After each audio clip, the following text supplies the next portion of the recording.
Hello everyone, welcome to my today's open mic presentation. My today's topic to tell you something about FAIR principles and FAIR digital objects and how can it enhance the working with the data in the research environments. Why I'm talking about this topic at first from the beginning is because I have been to the FAIR Digital Objects Forum in Technical University in Vienna, which took place in the end of March, from the 25th to 27th March, in this really nice room on the roof of the historical building. So that's why I will be talking about this. I have had there some a poster about metadata profile for research data in the Czech environment of European Science Cloud. But we will be talking about digital objects. So first, I will try to introduce you the problem. So the big problem now is that we are drowned basically in a lot of data. I have generated this picture from Gemini, I think. They have that, not the banana, or how it's called. I'm not really sure about the numbers, but this actually doesn't matter. The thing is that we are dealing with exponentially growth of the data. Right now, we are somewhere in 2020, in the middle of the 20s, when we have the big data, IoT, and a lot of data is nowadays generated with the AI. So we have a lot of data getting created or generated every day. And the growth is exponential. It means that we will have much more data every year generated. And it's quite difficult to get to understand the data, to get to know them, and to reuse them in the way that it will be useful for anyone. Also, we have these 80-20, the rule. It's more like the condition.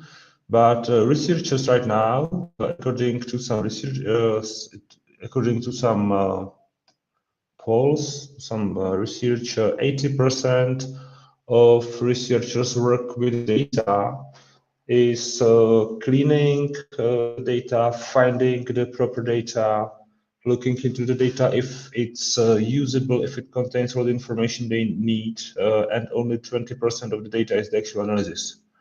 And working with it in a way that you get some new information and you can get something useful out of it. So this is also quite a bad ratio, in my opinion. And the third problem is that most of the data we are dealing with is siloed and basically the passive data.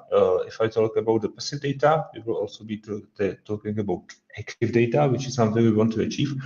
But when I'm talking about the passive data, I'm talking about some data sets which are passively sitting in some data silos with no or very poor metadata. And most of those data were basically gathered, collected, or even generated for one purpose. And they sit in some databases in which no one has really access, or if the access is there, it's really not, it's really very difficult to basically understand what those data means. It's difficult to find them, and therefore it's really difficult to use them in any other way. So maybe a lot of data are duplicated because they already are somewhere, but nobody knows about it, and it's not possible to find them. What may be the solution to this situation? Basically, the solution may be the web of strategic objects, but let's just go slowly to get there. What it basically is, and on what foundations is it based. So at first, I will talk about the FAIR principles. I'm not really sure. I think that you must have heard about the FAIR principles. This is the concept that was introduced in 2016. It has its own web page. This web page is quite funny. No, funny. It's not. It was funny, but it's quite detailed. That there's a lot of stuff describing what the principles are, what are the sub-steps you need to achieve to follow these principles, and there are also some use cases and a lot of stuff there. So please feel free to look there. You can get some information. Basically, what the FAIR means. The FAIR is short for findable, accessible, interoperable, and reusable. And those are the principles. So basically, principles, it's not an implementation. It's just the set of rules, of recommendations, what to do, and how to. It tells us what to do, not how. Basically, what to do. So if we are publishing some data, they shall be findable. So the first step is to find them. Basically, it's connected to metadata, but those metadata shall be properly described, shall follow some schema, and preferably machine readable. And definitely, it would be really nice if we have some ontologies or some semantic meaning behind it, so we can actually know what it means. So make the data findable. This is the first step. Second step is to make them accessible under the clear conditions. That means that every user that already finds the data can access them in a clearly specified way. Yeah. Fair data, it does not mean that those data are open and open accessible for everyone, but the accessibility must be clearly described. So that's the second step. Third step is interoperability. So in making data interoperable means that they need to be somehow integratable with the other data in the world. So this can also be achieved with various of ways. But basically, for us, as the ontologists, it basically means that it can be described with some ontologies which are interconnected to each other, basically five-star data, we can say. And then we have the reusability, and to achieve the reusability of data, it must allow users to combine the data in an interoperable way. So it's something different than interoperability, because there is interoperability means you can interconnect them to other data, and reusability means that you can make sure that you can return to the data and you can use it any time for some other use cases, for example. So it says the what, and it doesn't say how, because basically you cannot implement the principle. So we don't have any strict guidelines, any technical requirements for the implementation. Just say what is how the data should look like. And as a technical specification of FAIR, we can think of the FAIR digital objects. It's a little bit more complicated in the end, but this is the simple description. So what are the specific technical conditions we can do to achieve those principles, to follow those principles? So for findability, we can use some persistent identifiers, some indexing. So if we know what are we looking for, and we know that it is uniquely identified, so then, and it stays there without under that identifier, we can say that it's findable. For the accessibility, we must use the standardized protocols. Doesn't really matter if it's some services, web services, some APIs, whatever, but it should be standardized. For the interoperability, we should use some semantic mappings and semantic registries, controlled vocabularies, and this kind of stuff. And for reusability, we need machine readable metadata, including provenance, which is also sometimes forgotten. So the strategy is FAIR, FDO is the implementation. We are talking right now a lot about some strategic frameworks for FAIR data. FAIR principles were introduced in 2016, and they were meant for basically research research data. So they are implemented in various ways in basically isolated islands, but the goal in the end is to make everything interconnected and interoperable. And when we are talking about the strategic framework, the framework is something which allows findability, usability of some artifacts, and those artifacts shall not be documents, but shall not be the data itself, probably because the data doesn't have all the information you need, but it shall be fair digital objects. So the fair digital object is something in a way how to implement those principles to the specific data and how to make those data interoperable, findable, accessible, reusable. So let's go to the FDO. What the FDO is basically it's some autonomous unit that is self-described and self-contained. Quite often is used with the shipping container or the metaphor with the shipping container. You can imagine it as a shipping container that has some QR code or barcode, as seen on the picture on the left side, which is readable by every crane in every shipyard in the world. So everywhere this shipping container goes, everyone can scan it and uniquely identify the container. And you also have those canvas on the side that has some basic metadata that describes what's inside of the container. So basically it means that you can get the information about the container, you can identify it, and you can tell what's inside the container without opening it. Because usually in those research data you can find the containers are containing terabytes of data in binary formats. So you don't want to open it if you don't know what's inside, because it would be helpful.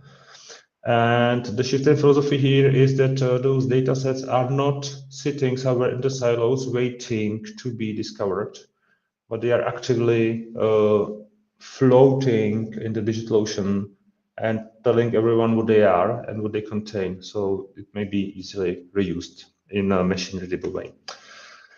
And it is done in three principles, or it's not principles, but three ways, which was discussed quite a lot at the conference. I do not fully agree with those principles, to be honest, in the beginning. But those principles, the community of the FDO is using right now. They are quite sure about their means, and they have a good causes for that. So the first is the persistent identifier. They are trying to work with handles, which is quite limited in my way. So the handle identifier, they really need some authority that, I don't think they need it, but they are talking about they need the authority that gives you the persistent identifier, ensures that it will really be persistence. Of course, there is a question of what is persistency in a digital world with history about 40 years, so 35 years, something like that. So if we have some identifier that is persistent for 35 years, it's a really long time in the context of the internet. But can we say that if it's persistent right now for 5 years, we can ensure that it will be accessible in 5 years or 30 years? Is that enough, or should it be really persistent? So this is the question. Second pillar here is RO crates, research object crates. I don't know if you ever heard about this, but RO crates is something which is quite spreading in the communities of researchers for providing the content of their research. So they basically take you can imagine it as an archive that consists everything what was taken into account during the research. So you have there some original data, process data, some scripts for the processing. You have the metadata there. You can also have their pictures and so on. And from their context, this is the one data set. From our context, as I see it when I'm working with DCAT and this kind of profiles and catalogs that are describing data and metadata. Definitely, this is not enough because you cannot describe in a good detail something which contains everything. So you need to describe the individuals which are inside of that arrow crate. But basically for them, this is the object that contains the metadata and contains all the data they have. So you can read the metadata and then access the interns of the package. Basically, so let's keep it this way. And then they are talking about the nano publications. As far as I understood, what does it mean in their context? In the context of digital objects is basically that every that little part of research which was encapsulated within the fair digital object within this arrow crate is somehow described and identified. So basically, every one piece of research inside arrow crate, like the source data, some processing of the data, some methodology on how the data was processed, the analysis and the analysis outputs, and the pictures and data, everything, every single step is another publication that has its own identifier and follows FAIR principles. And taking this into account, those FAIR digital objects are published within some framework, and this framework is called data space. Basically, data space is something a little bit abstract. The data spaces are also defined within the context of the European Commission, but this is some legal specification of specific data spaces. Basically, data space is a decentralized, secure, governed ecosystem where the fair, compliant data can be shared, accessed, and reused without a central storage, meaning that you have some set of specifications, recommendations, requirements, and you are storing your data and publishing your data on your repositories within your organizations, making it fair, meaning that it goes outside under certain conditions, and basically all those nodes providing the fair digital objects following the same specifications and regulations is called the data space. For example, we have data space on the European level. One of the data spaces is European Open Science Cloud. So basically all scientific data published in the whole European Union are creating one data space. And also you want to let your data talk between various different data spaces, which is another goal to be achieved here. So this is shift to object-centric architecture. So you are not talking about the catalogs. Catalog is not important. You are not talking about a specific piece of data or specific piece of metadata, but talking about this object, which is in the center of the architecture. So you can access those objects using the APIs, services, programming support, etc. So the vision is web of fair data, not the web of documents, not a web of data itself, but of those fair data, fair digital objects. So it is enriched by the machine actionable metadata ontologies that are describing it, metadata models, controlled vocabularies altogether. And that's what I wanted to tell you. We can have some discussions about the implementations, but from the conceptual part, this is all I wanted to tell. So thank you for your attention, and let's go for the question section.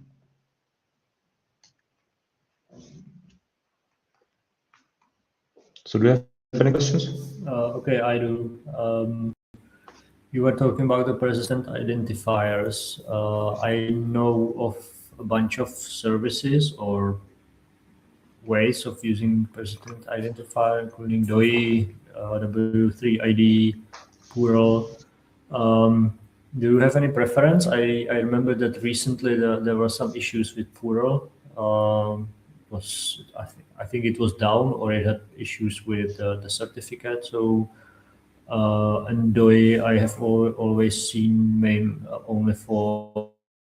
So is there any preference for the identifiers? Yeah, the preference is the for digital objects community. They are talking quite strictly about handle, and in my opinion, it's too limited. But in the end, I understand that they really want some authority there, which provides those identifiers and which ensures that you can find something under the identifier and it will not change, which is of course the question when you are working with the data. For example, I can imagine that you may have data that are updated regularly. For example, we are talking about, I'm talking about, for example, cadastral data, which is not, of course, the research data, something that will be different. But from the high-level perspective, if you have the data set that is actualized often, so the data itself are changing, but the data set is basically the same. So this is the question if this is persistent or not. But to answer your question, they are talking about handle. I think it's too limited. I think that you may use something else as you want. You just need to make sure that the identifier is persistent. Speaking of persistency, what means persistence in a digital world? But that's it. The thing is that at the level of Czech European Science Cloud, we are talking mostly about DOIs. But I think it's caused because the identifier section is governed by the librarians from the National Library of Data. And for them, the DOI is the holy grail. So they are basically not using anything else. I think that it shouldn't be so strict. So use anything what is persistent.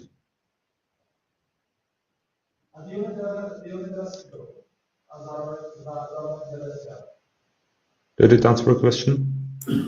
Yeah, I think so. I'm just looking at handle, and Wikipedia says that the handle system is a proprietary registry. It's Yeah. quite This is unexpected. also the problem, in my opinion, because if you are using those authorities, they are not doing it for free, of course. In my opinion, which is in opposite to what the librarians say, if you are able to create a persistent identifier inside your system and you are able to provide it's persistent, in my opinion, it's okay. But they say that you need authority that ensures it. But I don't know. Yeah, I think the problem with using your own system is that it rarely stays persistent. So that's why Yeah. I'm looking at like these global services such as W3ID, which I assume is run by W3C, although I'm not sure. I think W3CID can be.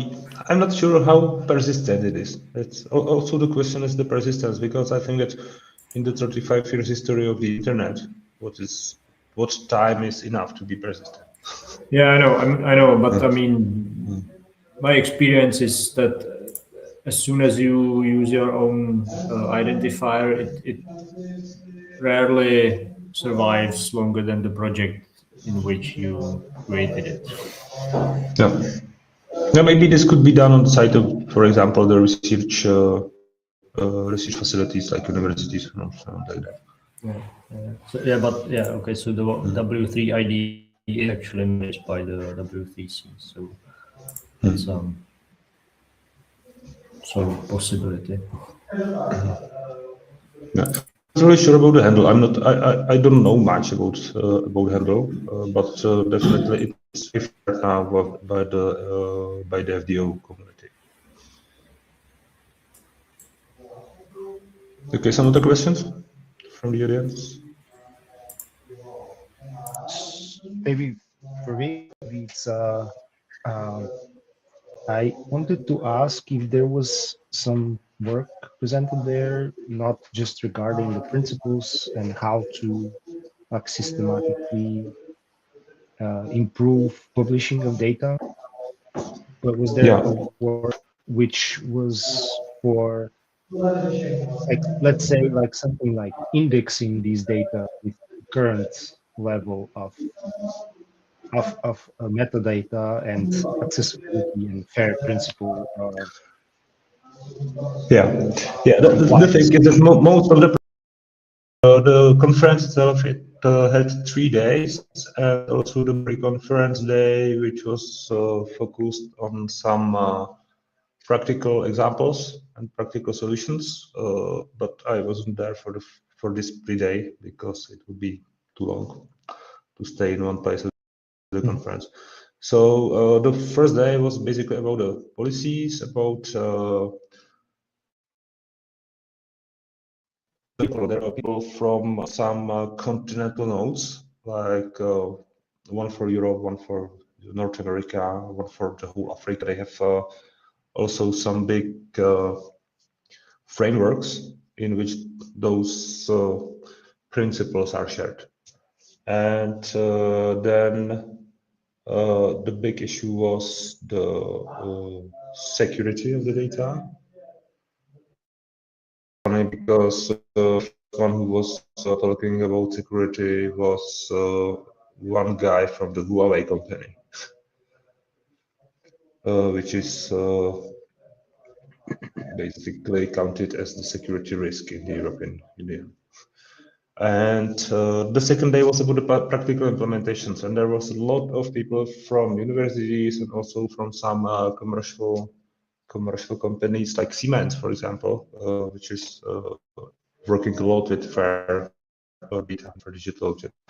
But most of the people were trying to solve the same problem, and the problem was how to make this work in practice. So they were showing us introducing some tools that were basically working with the traditional databases in which most of the users or most of the universities have stored data right now, and how to enrich them with metadata and with the persistent identifiers, and how to provide them and publish them. So also the technical infrastructure, how to publish them and put them to the world in a practical way. So there was a lot of different tools developed at various places that are doing basically the same.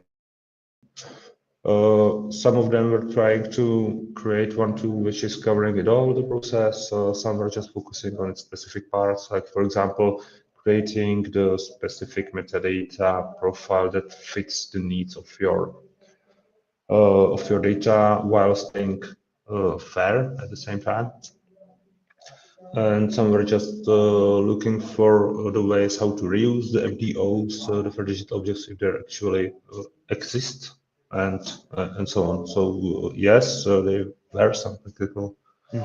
practical examples quite a lot.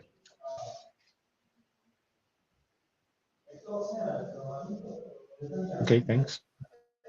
Hmm? And do you recall some particular work that you saw, or Oh yeah. really not something that stands out? I haven't prepared something like that for this presentation, so this is just the thing. Yeah, yeah, yeah. Uh, Okay. but I can definitely look for some in the program. I remember, for example,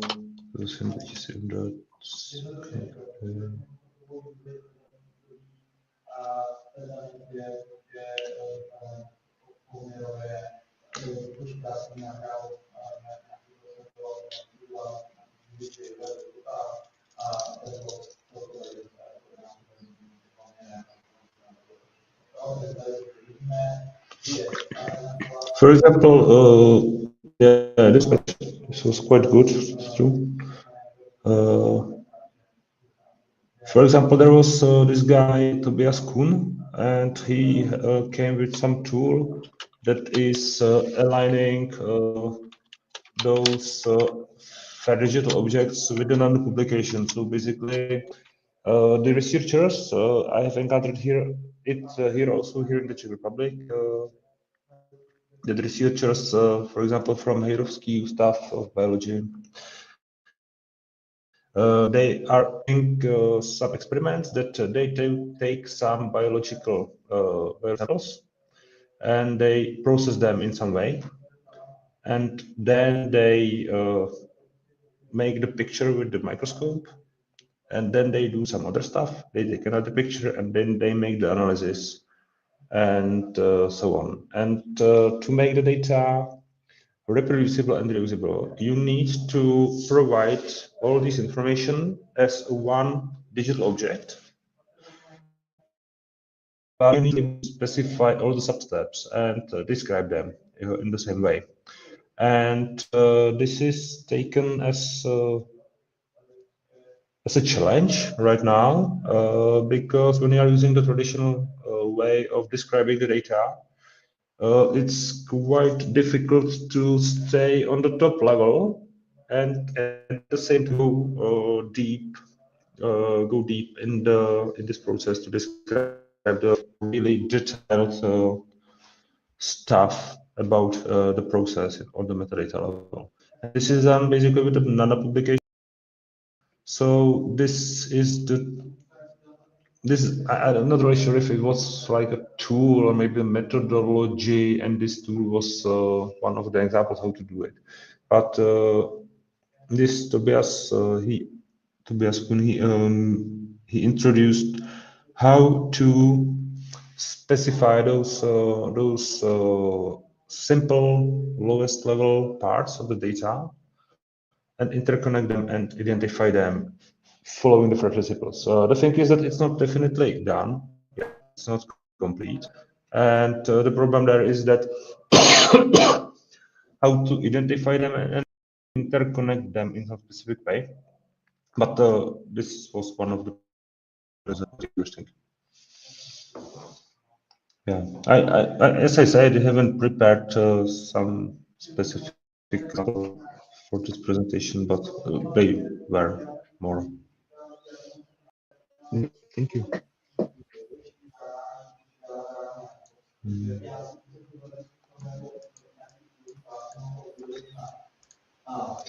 I think that I will give the link for the presentations and papers also to the summary of the open mic. Okay, that's really nice. Yeah.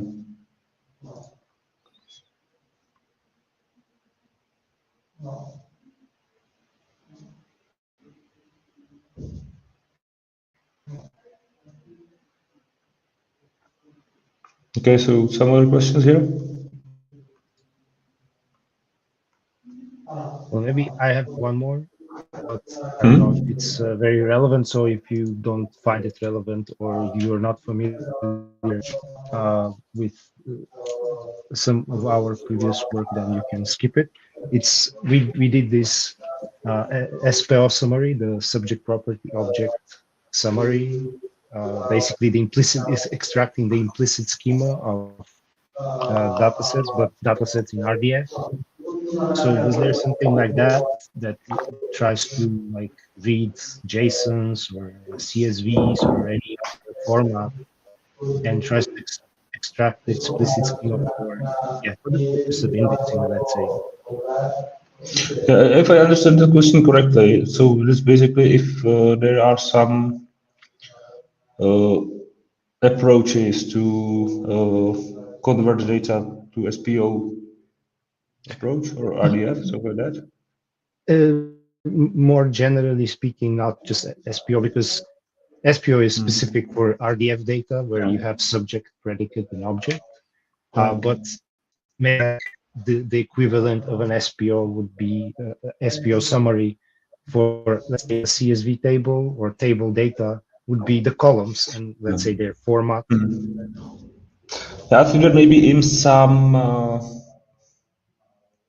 more far future, let's say, because right now they are talking a lot about semantics, about ontologies, about description, but they are using it basically on the level of the FDOs of the object. So there is something you have inside the object, and those are the data.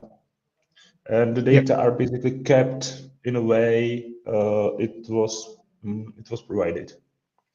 And you are trying to interconnect them on the level of those FDOs. So basically, of the capsule, you have the identifier, you have the metadata, and those metadata have to be interoperable and reusable. For these cases, you are using this kind of stuff. But same level, you are not going deeper inside the capsules to do that there. That's my opinion here, my feeling. Not sure if I understood the question correctly. That's it. Yeah, just very quickly, I've tried to clarify it. It's because the SPO summary is essentially a metadata, but it's you can try to do it manually, but we try to make an automated tool to extract it for anyone who wants to have that kind of metadata.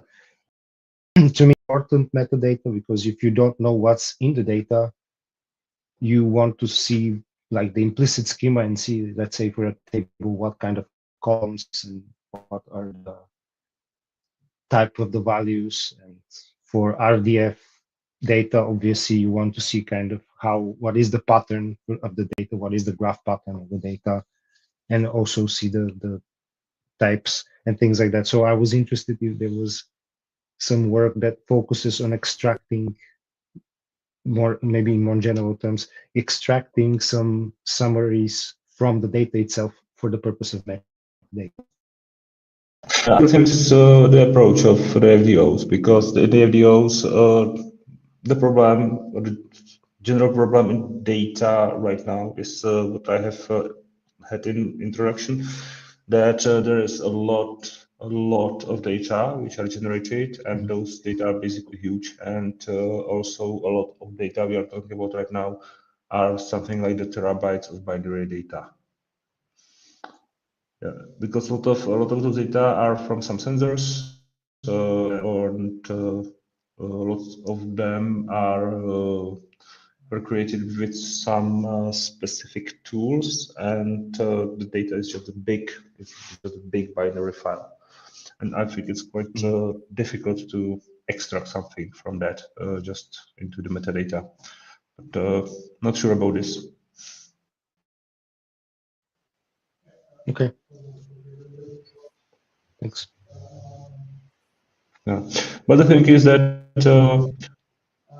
there is a focus on the provenance, quite a big focus on provenance. I know that there is also some sub-projects ongoing right now that are trying to standardize the way how to describe the provenance for data. So basically, provenance is what happened to the data, what was done to the data during the life cycle. So this is something which is important and focused right now. And it's a little bit connected to what you mentioned.